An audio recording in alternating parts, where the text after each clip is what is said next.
Hey there, everybody. I'm Joshua Orro, the Mustang Prince. Welcome to Mustang Prince Orro Reports. Now, if you may recall, last year I blogged two different films that were both Marvel related. One, which was The Amazing Spider-Man 2, and many months after that was Disney's Big Hero 6. Now, as I've said before, superhero films are one of my favorite sources of entertainment. Some that are originals, and some that came from comic books, which I regret not reading that often when I was young. Also, I did say that I'm not 100% Marvel crazy due to the fact that some of the ones that have been released in theaters didn't get me too much excited. But there were a few ones that did get me interested. And most of them are Marvel superheroes that I never knew about when I was very little.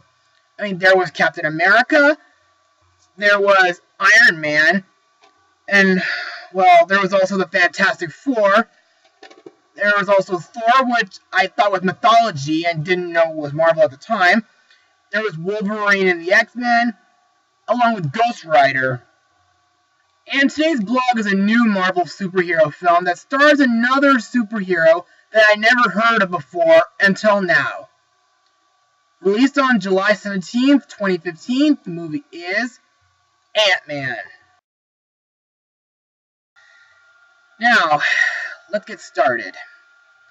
Forced out of his own company by former Pratique Darren Cross, Dr. Hank Pym recruits the talents of Scott Lang, a master thief just released from prison. Lang becomes Ant-Man, trained by Pym, and armed with a suit that allows him to shrink in size, possess superhuman strength, and control an army of ants. The miniature hero must use his new skills to prevent Cross, also known as Yellow Jacket, from perfecting the same technology and using it as a weapon for evil. So, what are my thoughts on this new superhero film? Well, let me just say that this was the coolest Marvel superhero film I've ever seen in my life. But I know I'm to explain why.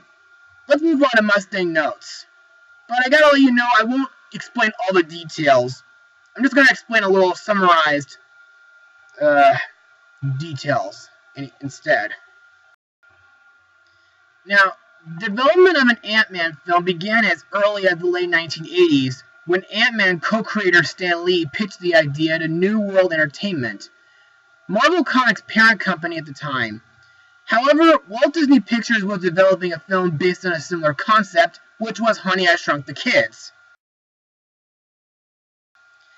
And although Ant-Man went into development, nothing came to fruition. In May 2000, Artisan Entertainment announced a deal with Marvel to co-produce, finance, and distribute a film based on Ant-Man. In 2003, Edgar Wright and his writing partner, Joe Cornish, wrote a treatment for Artisan, with Wright explaining, "We wrote this treatment revolving around the Scott Lang character, who was a burglar who could have gone slightly in the Elmore Leonard route." And they came back saying, "Oh, we wanted to do something that was like a family thing." I don't think it ever got sent to Marvel, though. A year later, the duo pitched the film to Marvel Studios, then head of production Kevin Feige in April 2006, Marvel Studios hired Wright to direct Ant-Man as part of the company's first slate of independently produced films, buoyed by a $525 million revolving film financing facility. Wright also signed to co-write the screenplay with Cornish, based on a comic book series about an electronics expert who could shrink to the size of an insect and communicate with ants via a telepathic cybernetic helmet, and to co-produce the film with his Big Tank Productions partner, Nira Park. Principal photography began on August 18, 2014 in San Francisco, with Russell Carpenter serving as cinematographer, with the working title Bigfoot.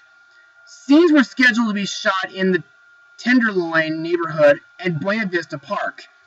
By the end of September 2014, production of Ant-Man moved to Pinewood Atlanta Studios in Fayette County, Georgia, and David Callahan completed a rewrite of the film.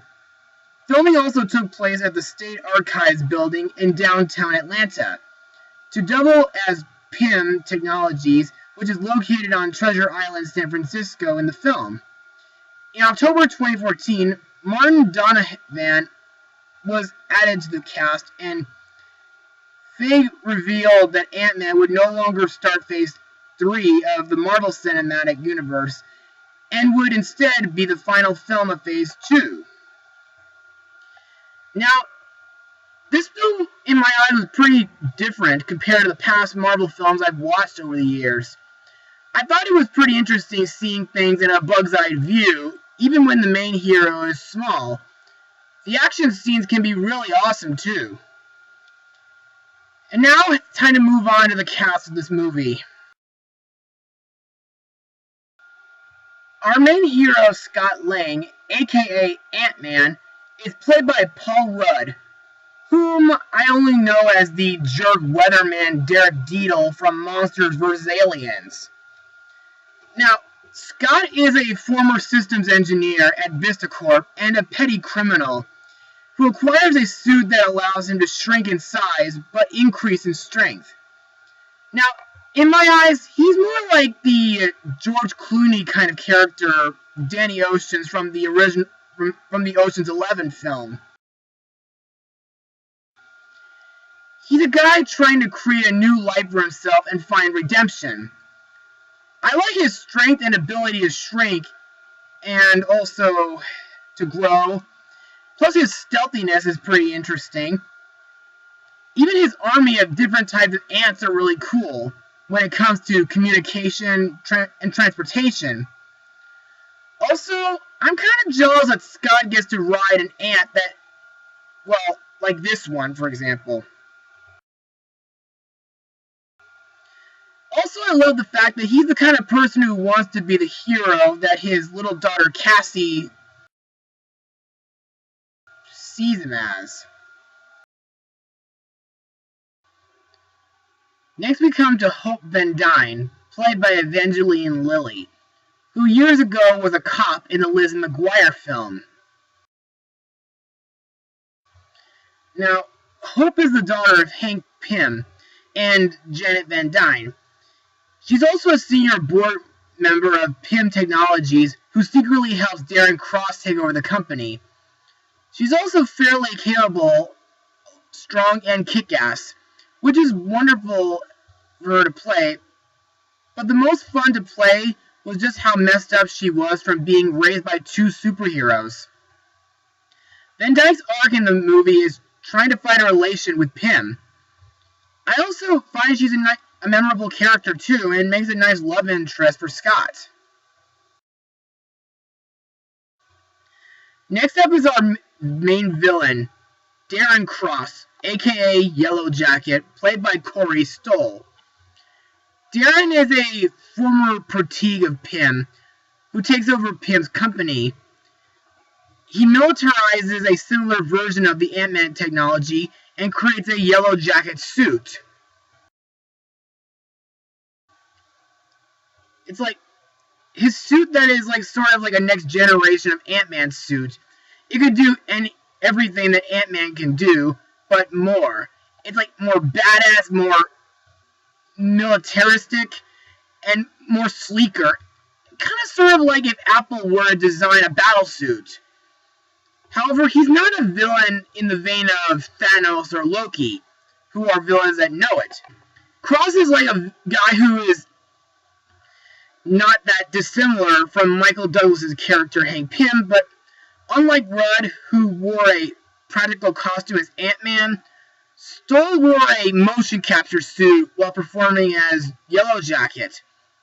Reed explained that this description was made early on when creating and filming with a real Yellow Jacket costume, which was found to be impractical. Now, those things aside, I like this guy for being pretty clever and having a great sense of humor in him. Next we come to Hank Pym, played by the famous Michael Douglas.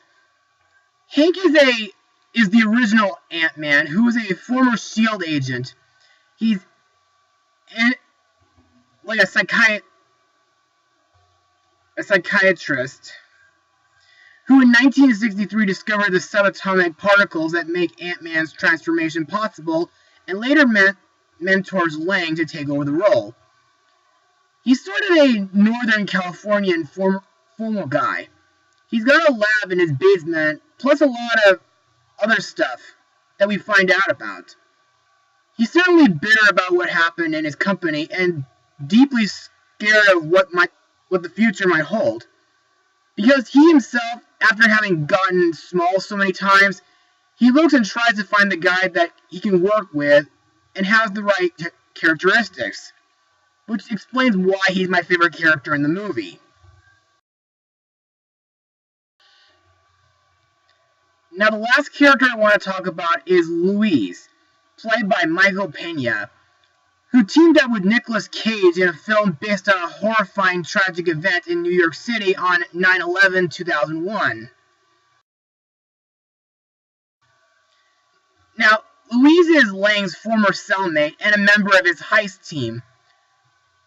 In the beginning of the film, he, along with his friends, helps Scott steal stuff, but later on, he and the rest of the crew do make great supporting characters when it comes to doing heists for a good cause.